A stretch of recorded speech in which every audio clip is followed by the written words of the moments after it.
Y estos leucocitos son varios, fíjense ustedes, ahí tenemos leucocitos como son, bueno, ahí tenemos un neutrófilo. Pero, ¿cuánto es la concentración normal de leucocitos? 7000. 7000 por milímetro cúbico o por microlitro. El reporte laboratorial es por milímetro cúbico, pero también es correcto decir microlitro, ¿no? Pero eso puede oscilar entre 5000 y 10000, la concentración normal. Entonces tenemos 5000 y acá tenemos 10000 por milímetro cúbico. Y cuando la concentración sale fuera de estos parámetros, por ejemplo, cuando el recuento de leucocitos está por debajo de 5000 o por debajo de 4000, según otros autores, se denomina leucopenia. Penia es disminución, ¿no? Leucopenia. Pero si esa concentración estuviese muy elevada, por ejemplo, por encima de 10000, como ven acá, entonces se denomina leucocitosis.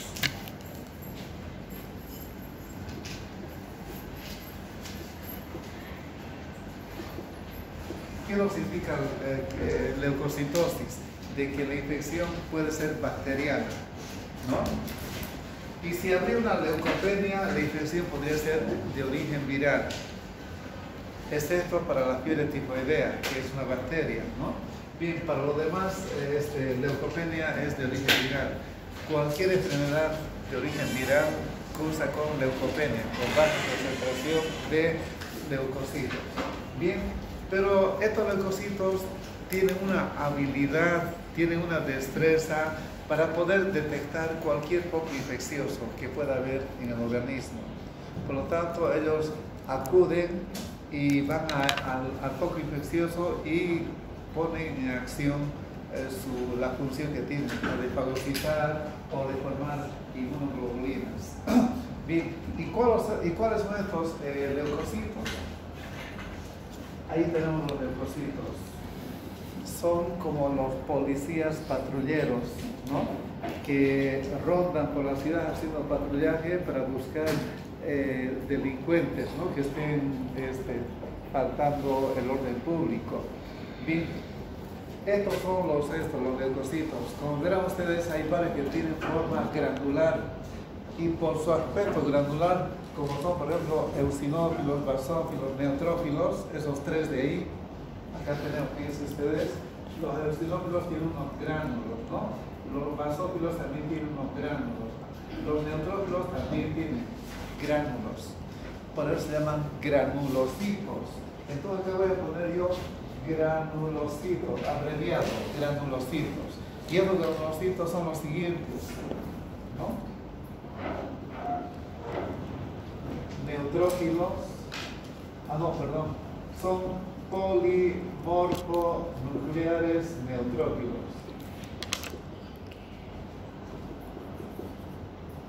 ¿No? Un grupo, y son los más abundantes, constituyen el 62%, más de la mitad son leucocitos, ¿no? O digo, son neutrófilos. Luego tenemos los polimorfonucleares eosinófilos.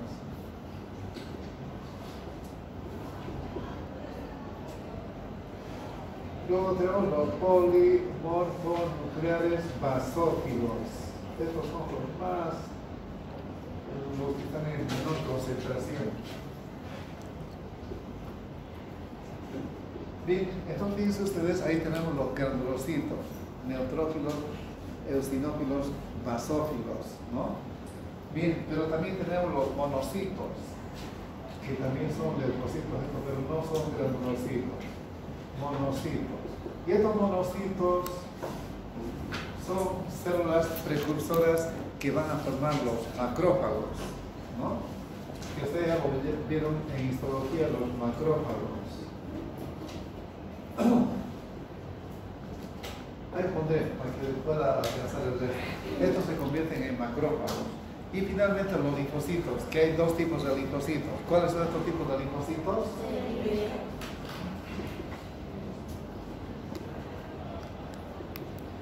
Linfocitos linfocitos T, bueno, no voy a poner eso, linfocitos. Bien, entonces, también se puede incluir en este grupo a las células plasmáticas. Bien, estos son los leucocitos. ¿Cuánto de concentración? 7000, ¿no? Normalmente, estos neutrófilos tienen una función importante, los neutrófilos y los macrófagos. Estos son los verdaderos células fagocíticas, ¿no? Y estas células fagocíticas, vamos a ver cómo cumplen sus funciones. Y acá vamos a poner un macrófago.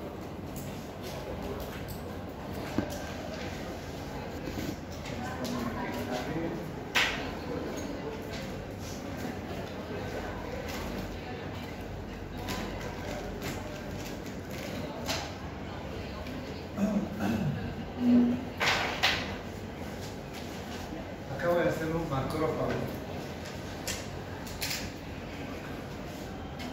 ¿No? Y el núcleo.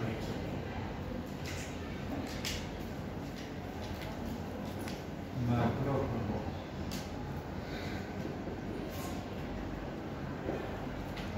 Y esos macrófagos contienen en su interior lisosomas, ¿no?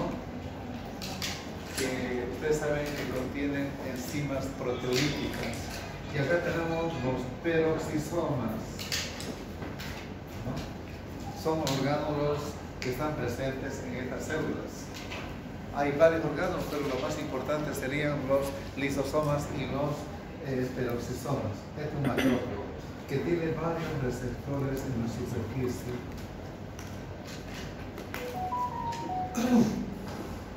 Bien, pero ¿cuánto es la concentración de estos neutrófilos? 62%. 62%. Eosinófilos, 2.3%. Basófilos, 0.4%. Monocitos, 5.3%. Linfocitos, 30%. Pregunta de examen. ¿Cuál de los leucocitos tiene mayor concentración en un protis? Fíjense ustedes, los neutrófilos, 62%. Y cuando hay una infección alguna se puede subir a 70, 80, 90, etc.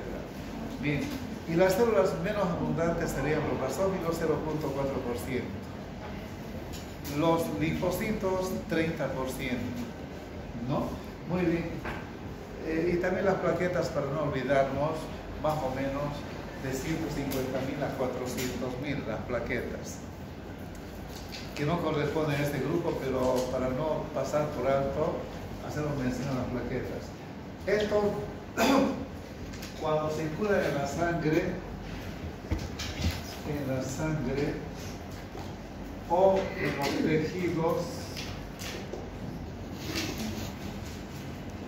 estos granulocitos, neutrófilos, basófilos, eosinófilos, van más o menos de 4 a 8 horas. Ese es su ciclo de vida, ¿no? Su vida media, de 4 a 8 horas. Es decir, que en ese momento, que es más o menos las 11:30 de la mañana, a partir de las 5 o 6 de la tarde, 7 de la noche, ya no hay presencia de estos leucocitos porque su vida es corta. Pero sin embargo, en la médula ósea,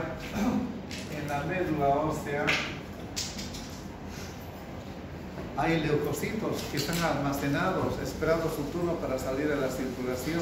3 veces mayor la concentración de los circulantes. Bien, y en los tejidos su vida es de 4 a 5 días cuando pasan a los tejidos, ¿no? Los monocitos van de 10 a 20 horas en la sangre, de 10 a 20 horas en la sangre. Y en los tejidos es de meses, semanas, meses, ¿no? Los linfocitos van de semanas a meses.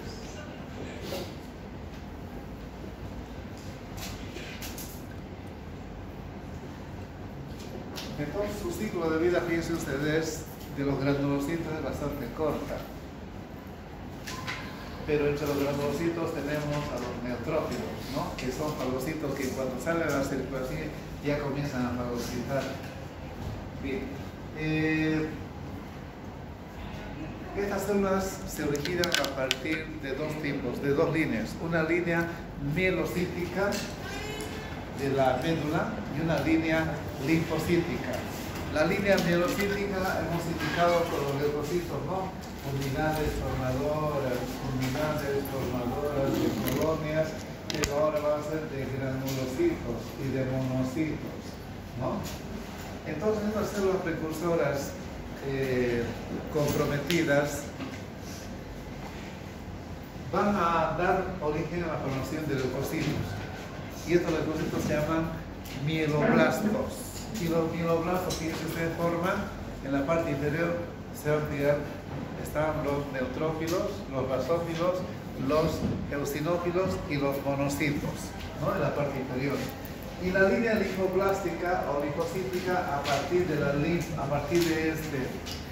linfoblasto formará los linfocitos.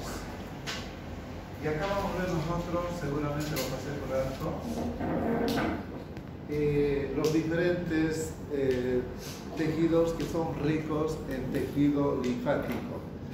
En realidad son órganos linfógenos. ¿Cuáles son? La amígdala, el timo, las placas de Peyer que se encuentra por debajo del epitelio intestinal, como también bajo los ganglios linfáticos.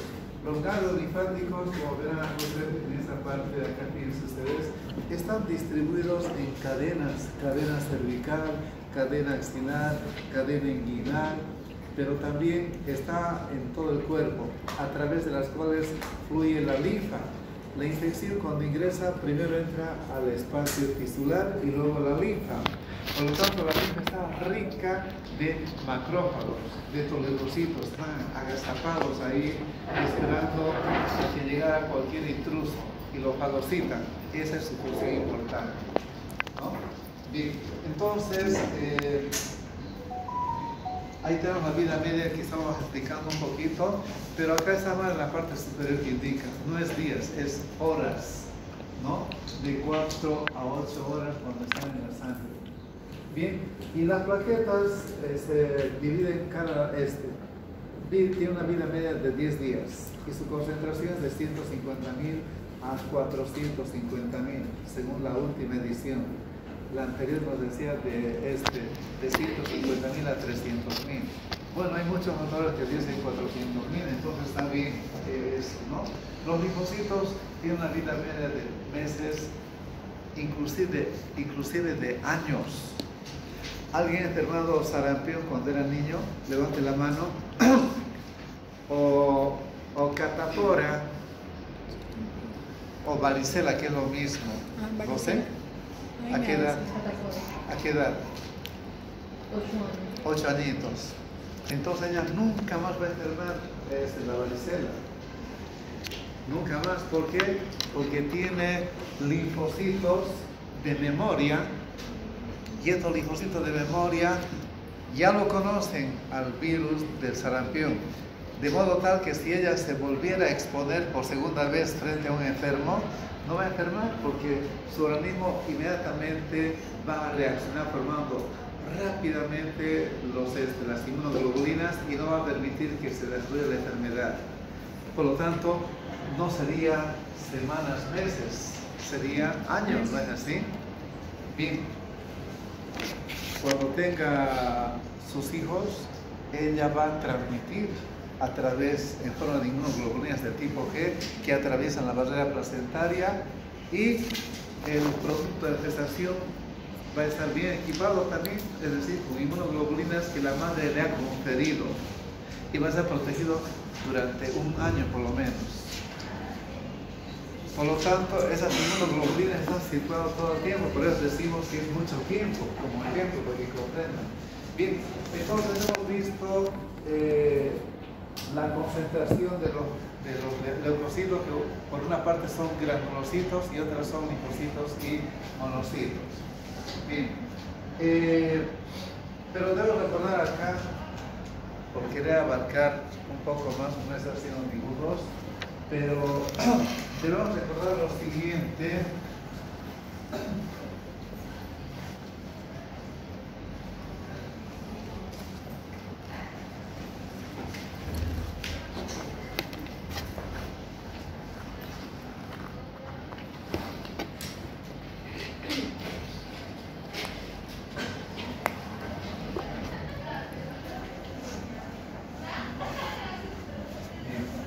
Estas son las células endoteliales, no se olviden, ¿no?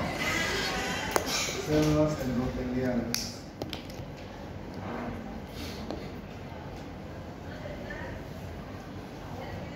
Bien, entonces los monocitos, cuando circulan en la sangre, aquí voy a poner un monocito.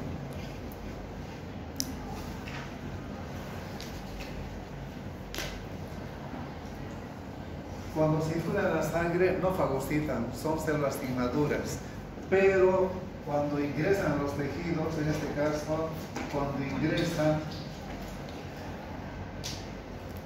por diapédesis, se van a convertir en macrófagos, los monocitos. Los monocitos se convierten en macrófagos, ¿no? Bien, a este proceso se denomina diapédesis, o sea que los leucocitos por diapédesis atraviesan la pared de los capilares, ¿no? Como estamos viendo acá. Me faltaría el núcleo. Ahí fíjense, por diapédesis se van a convertir en macrófagos. En muchas horas, 10 horas, 12 horas se convierten en macrófagos. Ahora sí ya pueden fagocitar y fagocitan mucho más que los neutrófilos. Los neutrófilos pueden alcanzar a fagocitar 10, 20 microorganismos. En cambio, el macrófago mucho más. Puede llegar inclusive hasta 100 y fagocita en centésimas de segundo. Rápido fagocita. Bueno, pero también debo recordarles de que fuera de las células se encuentran, fuera de los capilares se encuentran unas células, ¿no? Estas células llamadas pericapilares son los mastocitos. Estos son los mastocitos, o también conocidas como células cebadas, que así lo aprendieron algunos de ustedes, o probablemente como mastocitos. ¿Se acuerdan de alguno? De histología. Bien, los mastocitos liberan varios componentes. Voy a dar de manera rápida los nombres: heparina, serotonina, prostaglandinas, histamina, sustancias de reacción lenta de la anafilaxia, sustancias quimiotácticas de los neutrófilos, sustancias quimiotácticas de los eosinófilos, pero también los macrófagos liberan interleucina 1, factor de necrosis tumoral, libera factor estimulante de colonias de granulocitos. Ya conocemos cuáles son los granulocitos, ¿no? Eosinófilos, neutrófilos, eosinófilos, basófilos, ¿no? También hay factor estimulador de colonias de granulocitos, de monocitos. Y acá les pondré, para que se acuerden, por lo menos pondré histamina.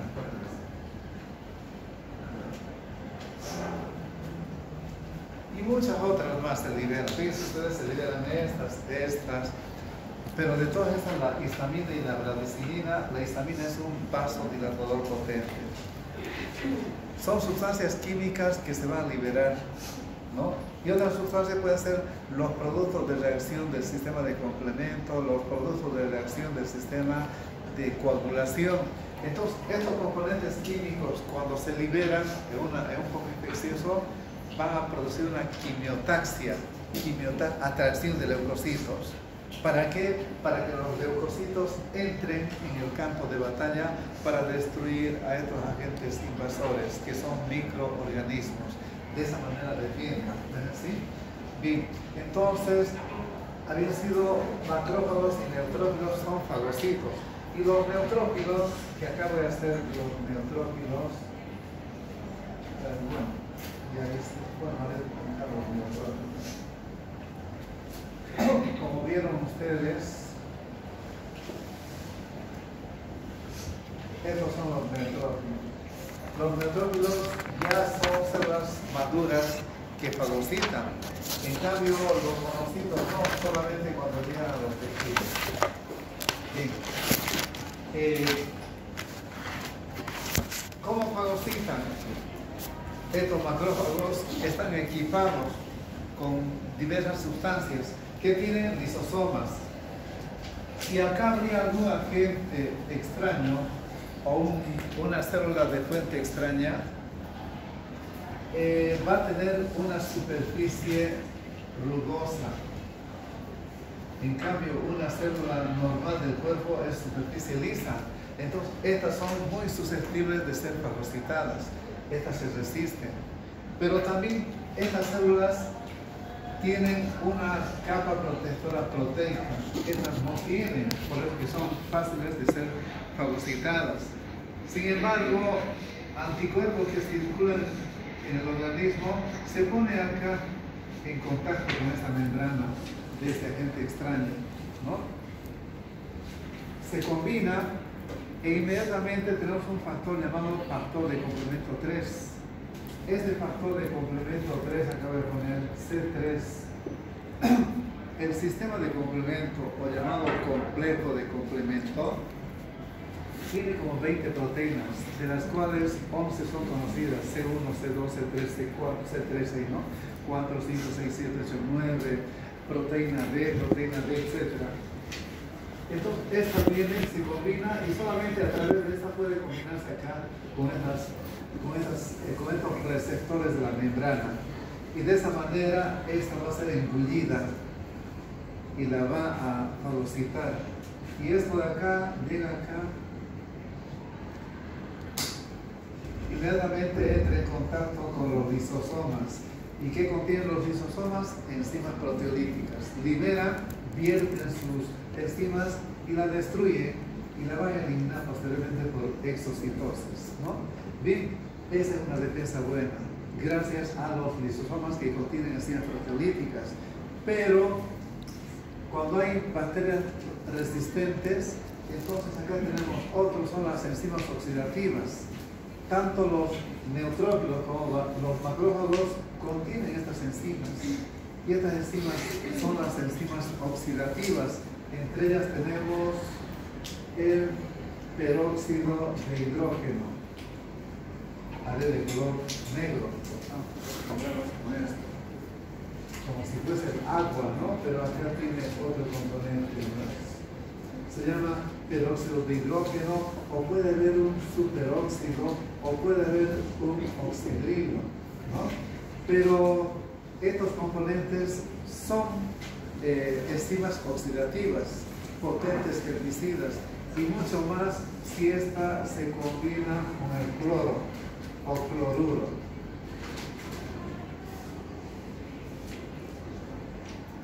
Con el cloruro va a dar como resultado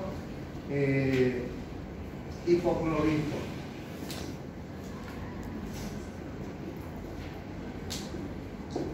Es una potente sustancia bactericida. Claro que para ello se requiere una enzima llamada la mieloperoxidasa.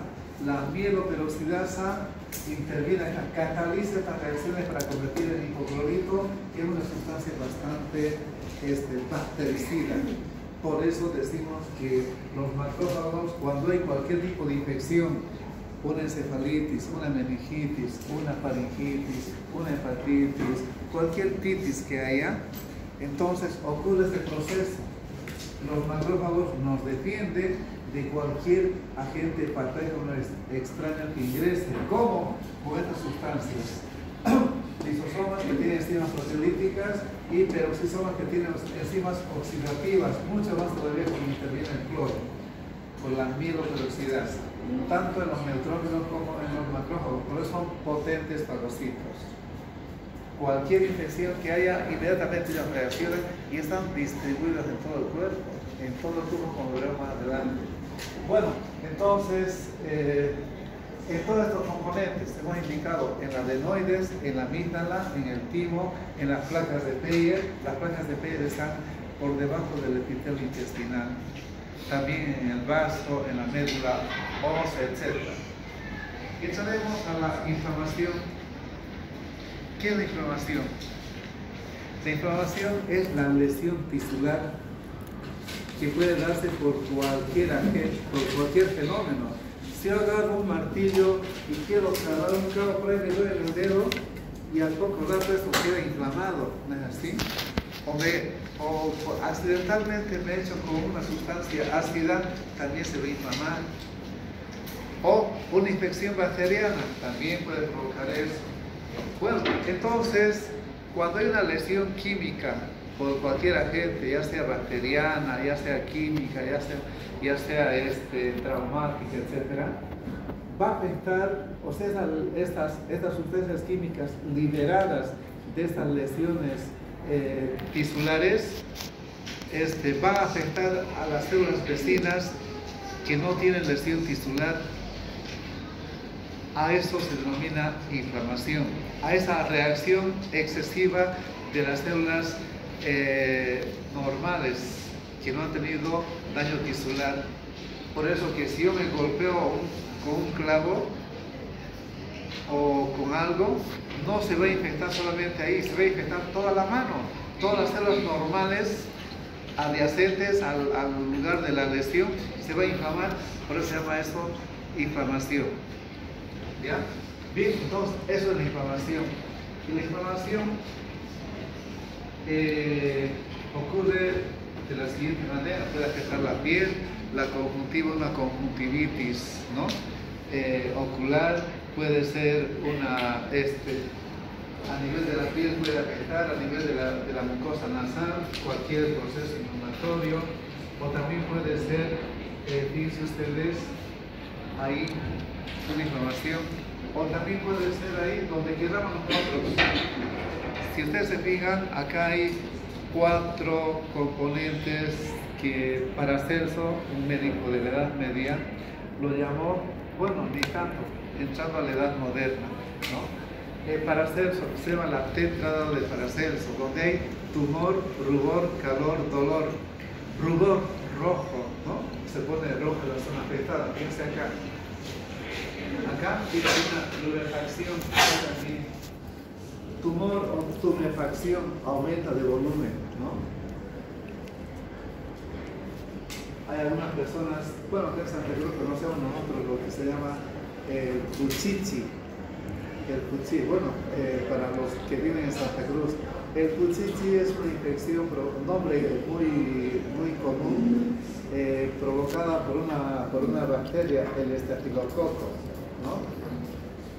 Y entonces es intocable, por lo tanto se hace presente las 4, la tétrada de Paracelso. Tocamos o presionamos y provoca dolor, hay dolor. Vemos la coloración rojiza, hay rubefacción, ¿no? Tocamos la zona afectada y está caliente, hay calor, ¿no?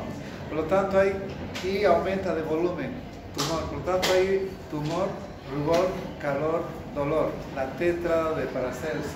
¿Y cómo se manifiesta esto? Bueno, así más o menos. Ahí. Miren, si la infección, acá vamos a poner estos agentes.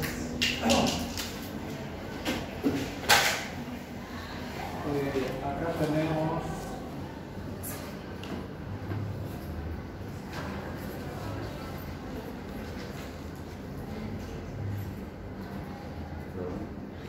está muy raro, son una infección, ¿no? Cuando hay una infección, ¿qué va a ocurrir? Va a ocurrir la liberación de todos estos componentes que se mencionan: interleucina 1, factor de necrosis tumoral, factores estimulantes de las colonias de granulocitos, histamina, serotonina, heparina, prostaglandinas. Todo eso se va a liberar, y hay muchos más, como indiqué, sustancias de reacción del sistema de coagulación. Estas sustancias se liberan y eso va a provocar, sobre todo la histamina, va a provocar una vasodilatación. Es decir, que los vasos sanguíneos que eran así van a aumentar de diámetro, mayor flujo sanguíneo. Por lo tanto, como verán ustedes, hay vasodilatación, mayor flujo sanguíneo local, y esto aumenta, fíjense ustedes, va aumentando la pared, por lo tanto se hace más permeable, y cuando se hace más permeable va a haber un aumento de la permeabilidad de los capilares y va a haber fuga de líquido. ¿Qué líquido de la sangre? Plasma, proteínas, fibrinógeno, y el fibrinógeno que se libere, y este fibrinógeno va a coagular todo esto. ¿Para qué? Para aislar la infección. Y acá tenemos, por ejemplo, cambio linfático. Este ganglio linfático, fíjense ustedes, lo que hace, usted ya sabe ya, va a drenar, va a devolver el exceso de líquido, pero ahora que este líquido y las proteínas normalmente pasaban por acá, pero acá que va a haber una coagulación, por lo tanto se va a taponar esto, se tapona, ¿para qué? Para aislar la infección, para que no se propague para todo el cuerpo. Y así las bacterias no puedan recorrer así o extenderse. Entonces va a haber eso. Entonces vemos, como están leyendo arriba, va a haber dilatación de los vasos sanguíneos, aumento de la permeabilidad, coagulación de líquido de los espacios intersticiales por el fibrinógeno, migración de granulocitos. Y esto, como normalmente las células circulan por la parte media, pero ahora van a circular por la parte periférica, se van a marginar. Fíjense ustedes, de acá a acá va a haber una marginación y luego una migración. Y acá en las células endoteliales hay algunas sustancias como la selectina, el ICAM. ICAM significa moléculas de adhesión intracelular. Estas moléculas de adhesión intracelular o ICAM, cuando interaccionan con las integrinas de estos leucocitos, entonces estas células quedan acá rodando y no van por la parte media. Van a marginarse, se llama marginación. Y luego, entre estas células endoteliales se aflojan, que las aflojadas se dejan espacios para que puedan migrar estos leucocitos. Entonces, estas sustancias que ven acá son las sustancias químicas, o quimiotaxia, ¿no? Y después ya sabemos cómo actúan. Hemos indicado este proceso, fíjense cómo actúan. A todo este proceso que normalmente las células fagocitan, pero no fagocitan a cualquier célula normal. Tienen que reconocer a cualquier célula de fuente extraña o de fuente externa, ¿no? A ese proceso de selección se llama opsonización.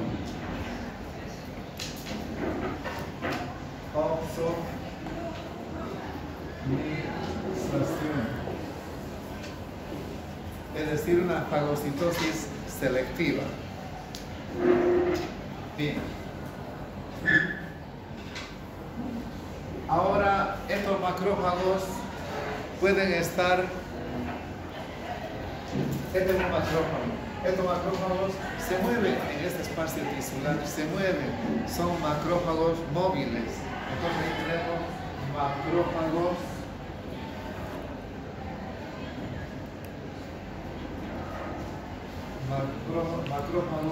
móviles, macrófagos fijos. Estos macrófagos fijos son varios, dependiendo dónde vayan. Pueden ir a los pulmones, a los ganglios, al hígado, a la piel, al cerebro, etc. Si van a los pulmones,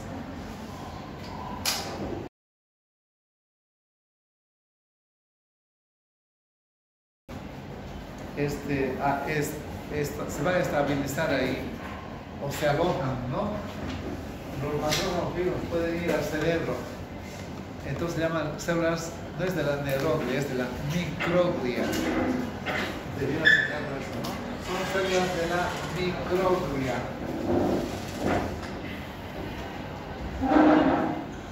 Entonces, las células de la microglia van a evitar cuando cualquier bacteria llega al cerebro, ya sea por la sangre, por eso no es bueno que pase a la sangre las bacterias. Entonces, estas células que son macrófagos y que están en el sistema nervioso central, no quiero extenderme, pero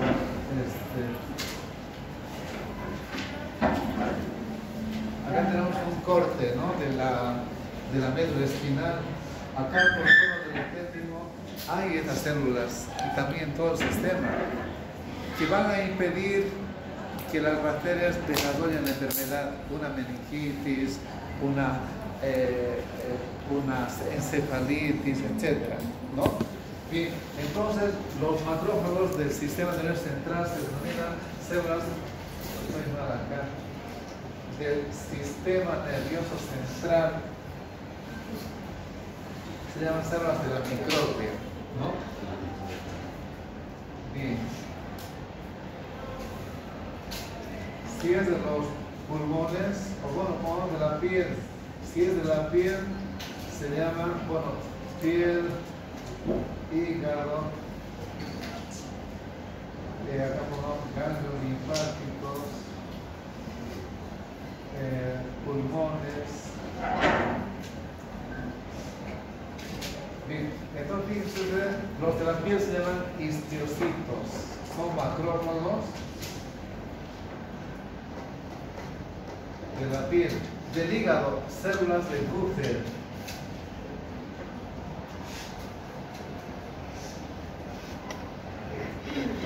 Bien, entonces fíjense ustedes, los de la piel, cualquier infección primero ingresa a la piel, ¿no? Después al espacio tisular y a los linfáticos, se puede propagar la infección. Bueno, entonces en este caso tenemos el hígado. Bueno, acá nos hablemos del siguiente. Esto es un ganglio linfático. Los vasos aferentes o linfáticos aferentes es el flujo de linfa que llega a los ganglios. Y los ganglios tienen unos espacios por donde circulan, se llaman senos. Si están por debajo de la cápsula, serán senos subcapsulares. Si están en la parte central, serán senos medulares. Por lo tanto, todos los senos de los ganglios están revestidos de macrófagos. De modo tal que cuando llegue cualquier agente patógeno, estos macrófagos lo van a fagocitar, porque están bien equipados, porque contienen lisosomas, contienen peroxisomas, que tienen sustancias oxidativas. Entonces, este mecanismo que expliqué es para que se den cuenta de qué manera el cuerpo se defiende. Y de manera inmediata, esto no es lento, es rápido. Bien, entonces, ahí, luego tenemos los pulmones. Los pulmones están formados por alveolos. Ahí tenemos un alveolo, ¿no? Esta es la pared alveolar en la que se encuentran los macrófagos. Son los macrófagos alveolares. Y estos macrófagos alveolares, pulmón, estos son los macrófagos alveolares.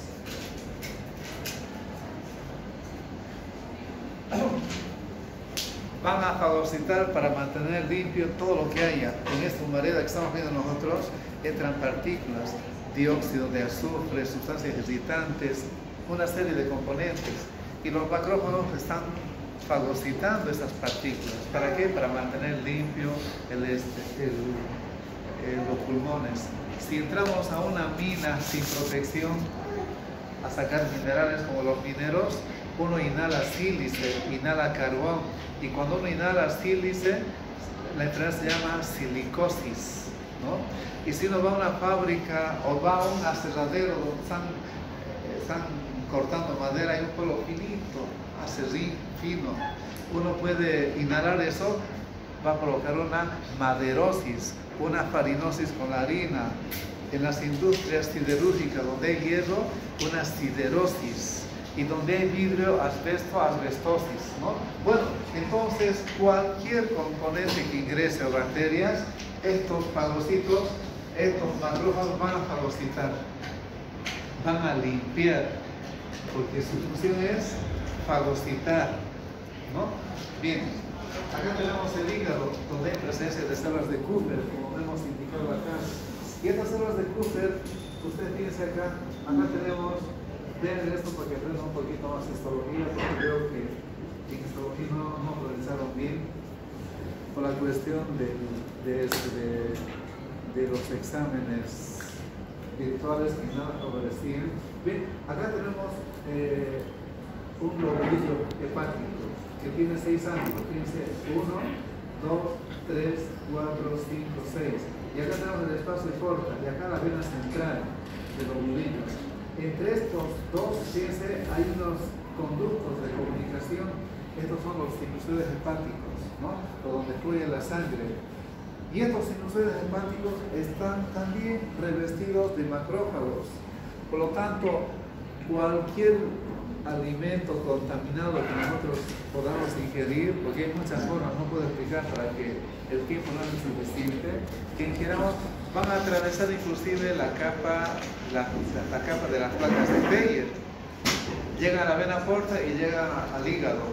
Del hígado van a llegar a las venas hepáticas, de las venas hepáticas a una vena de grueso calibre llamado vena cava inferior, llega a la aurícula derecha y de ahí va a llegar y va a bombear para toda la circulación. Esta infección se puede ir a toda la circulación. Y para evitar eso, acá tenemos los hepatocitos, fíjense, están dispuestos como en fila india, ¿no? Una tras otra. Estos hepatocitos tienen muchas funciones. Entonces, en estos sinusoides hepáticos están los macrófagos, pero son células de Kupfer, y acá tenemos los macrófagos. Están esperando ahí, agazapados, que cuando llega cualquier invasor, lo fagocitan inmediatamente. Ya sabemos cómo son fagocitados. Van por opsonización, porque solamente van a seleccionar a cualquier agente extraño. Y ya sabemos cómo pueden destruir. ¿Sí? Entonces, si a pesar de todo entró al sistema general, entonces acá tenemos el vaso y la médula ósea. Bien. Mecanismos de defensa, puede haber de primera línea, segunda línea, tercera línea, cuarta línea. Primera línea serían estos macrófagos, la presencia de macrófagos móviles en los tejidos que están moviendo, están errantes, sin rumbo, van recorriendo, pero para proteger el cuerpo, ¿no? De los macrófagos. Por lo tanto, si llega cualquier agente patógeno, ellos van a reaccionar, ya sabemos cómo reaccionan, cómo fagocitan, ¿no? Entonces, constituyen la primera línea de defensa. Segunda línea de defensa, fíjense ustedes, acá, cuando llegan las bacterias, fíjense ustedes, cuando llegan muchas bacterias, van a llegar neutrófilos, monocitos. Si llegan los neutrófilos que bien llegan y atraviesan, y actúan y fagocitan rápido. Por lo tanto, ellos constituyen células de la segunda línea, ¿no? Primera línea de defensa eran los macrófagos móviles. Segunda línea de defensa, los neutrófilos, porque actúan inmediatamente. Porque los monocitos también podrían, pero primero tienen que atravesar, tienen que aumentar el volumen, tienen que evolucionar, y para eso pasan varias horas. Por lo tanto, la segunda invasión de los monocitos o de los macrófagos es la tercera línea de defensa. Y si esta infección se mantiene por mucho tiempo, semanas, meses, que puede haber, entonces eso va a permitir mayor liberación de estos componentes. Acá tenemos factor estimulante de granulocitos, y eso llegan a la médula ósea para estimular mayor producción de leucocitos, sobre todo granulocitos y monocitos. ¿Cuáles son los granulocitos? ¿Cuáles son los de mayor concentración? Neutrófilos. Muy bien. Entonces, esos nombres hay que acordarnos bien. ¿Cuánto es la concentración normal? 60. 7.000, ¿no? Bueno, todo este conjunto de macrófagos móviles, fijos,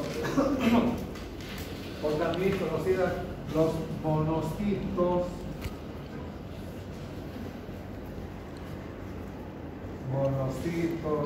y las células endoteliales específicas o especializadas. Fíjense, macrófagos móviles, macrófagos fijos, monocitos y células endoteliales específicas, todas en conjunto se denomina sistema retículo endotelial.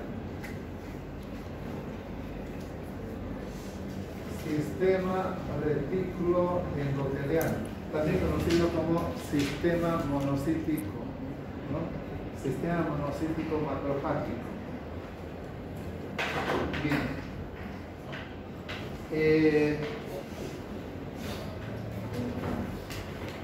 Hablaremos de esta alteración llamada leucopenia. La leucopenia es la baja concentración de leucocitos.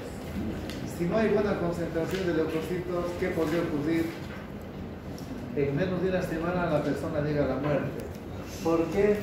Porque normalmente los leucocitos conviven con estas células de la flora bacteriana, ya sea intestinal, de la cavidad oral, de los genitales, etc.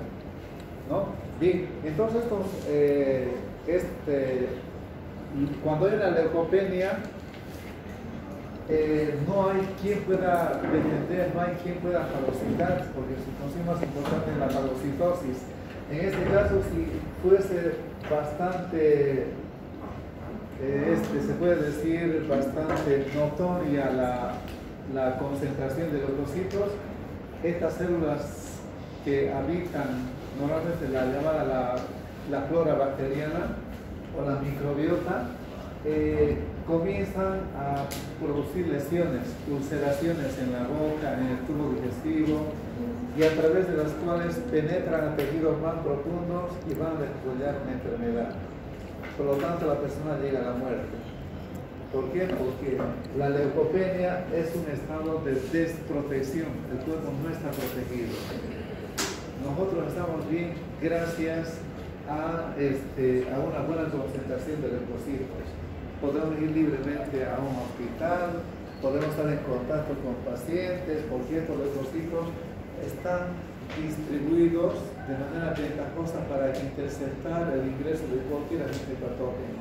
Está en la amígdala, está en el timo, está en las adenoides, en las placas de Peyer, en el hígado, ganglios linfáticos, que están distribuidos en todo el cuerpo, ¿no?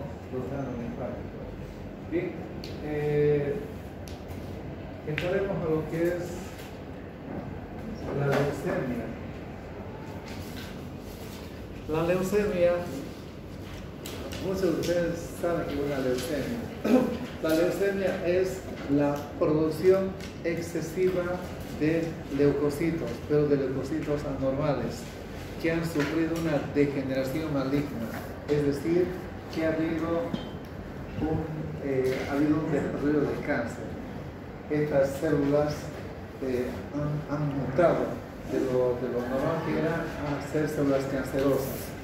Entonces, la proliferación excesiva, descontrolada de estos leucocitos se denomina, pero son leucocitos anormales, se denomina leucemia. Ahora, si esta leucemia, esta es la médula ósea, y acá vamos a ver un ganglio linfático que es parecido a la riñón, ¿no? Un ganglio linfático.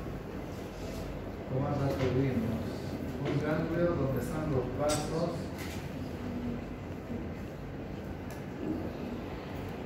aferentes y acá tenemos el eferente. Por lo tanto, la linfa llega al este y sale por acá. Bien, entonces acá tenemos un ganglio. Si estas células cancerosas que han sufrido una degeneración maligna, se han hecho cancerosas por esa mutación, entonces cuando estas se originan en los tejidos linfáticos, se denomina leucemia linfoide, ¿no? Entonces acá tenemos la leucemia linfoide. Pero ciertas células leucémicas se originan en la médula ósea, ¿qué se llamará? Leucemia linfoide. Muy bien, leucemia mieloide. Entonces ya sabemos hasta ahí. Puede ser una leucemia linfoide porque se ha originado en el tejido linfático, sobre todo en los granos linfáticos. O puede ser una leucemia mieloide en la médula de los huesos. Y ahora, dependiendo del tipo de lesión, ustedes para eso tienen que comprender lo siguiente. Una célula, acá vamos a hacer una célula normal. Fíjense ustedes, una célula normal es así, pero acá voy a dibujar otra célula.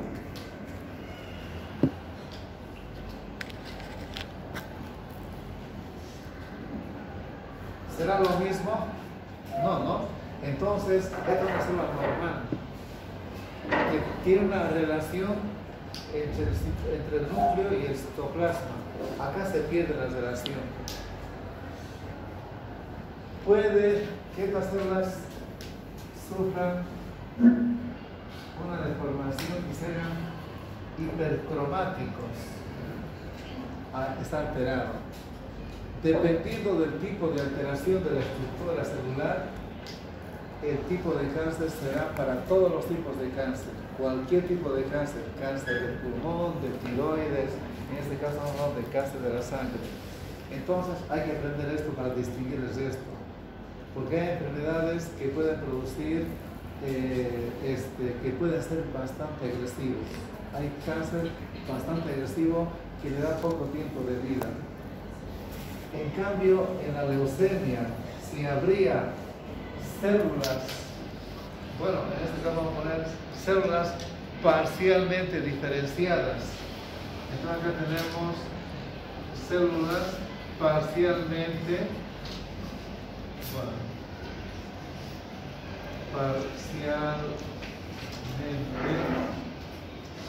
diferenciadas. Si las células fuesen parcialmente diferenciadas, es que todavía están trabajando algo, todavía cumplen sus funciones de fagocitosis, engullen, destruyen y siguen fagocitando ellos, ¿no? Bien, pero puede que esa célula esté más alterada, entonces esta célula ya será indiferenciada. Esta va a ser una célula indiferenciada.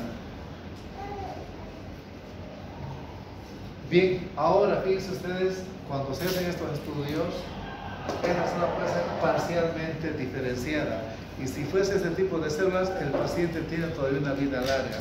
Puede vivir 3 años, 5 años, 10 años, 20 años. Por lo tanto, puede haber una leucemia que dure 20 años.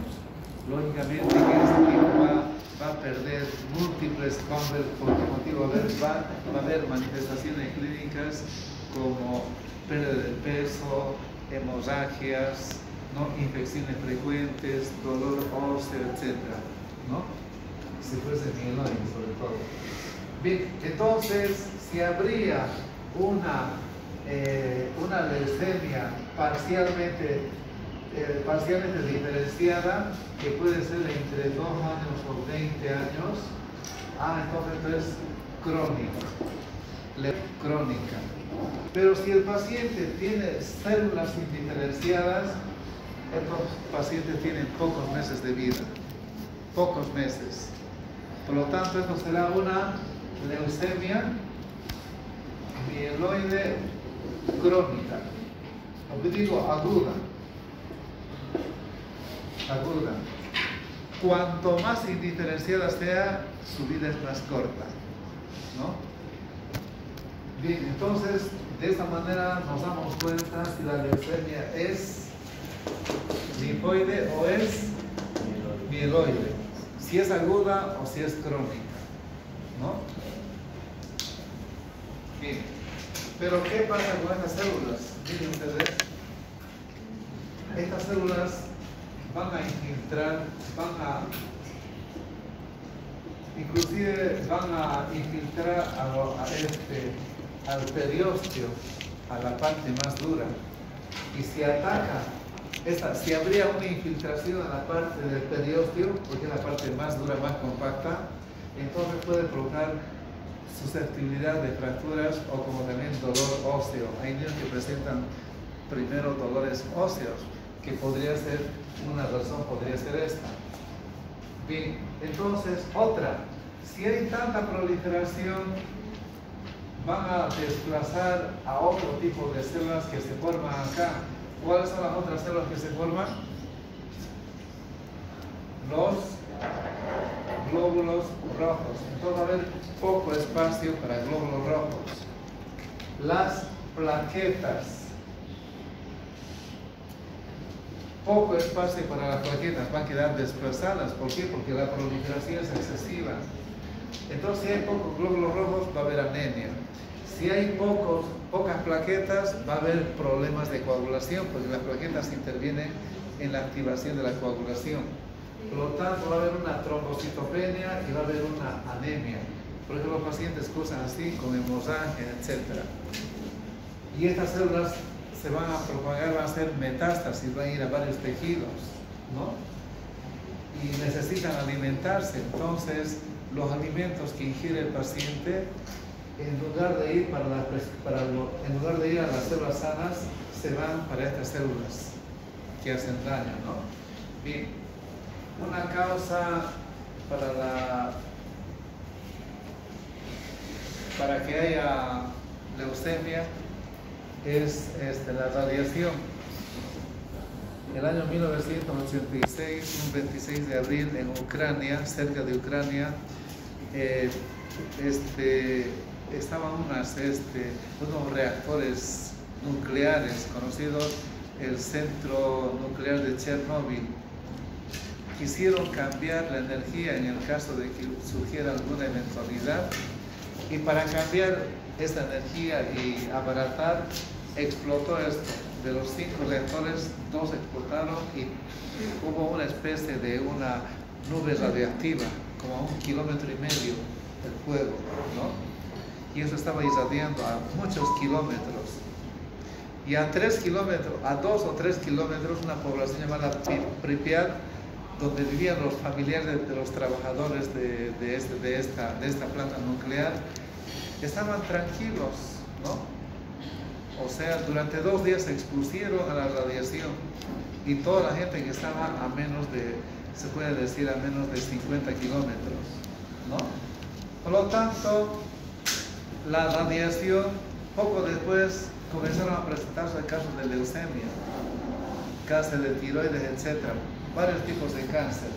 Entonces, la radiación nuclear es una causa para producir leucemia.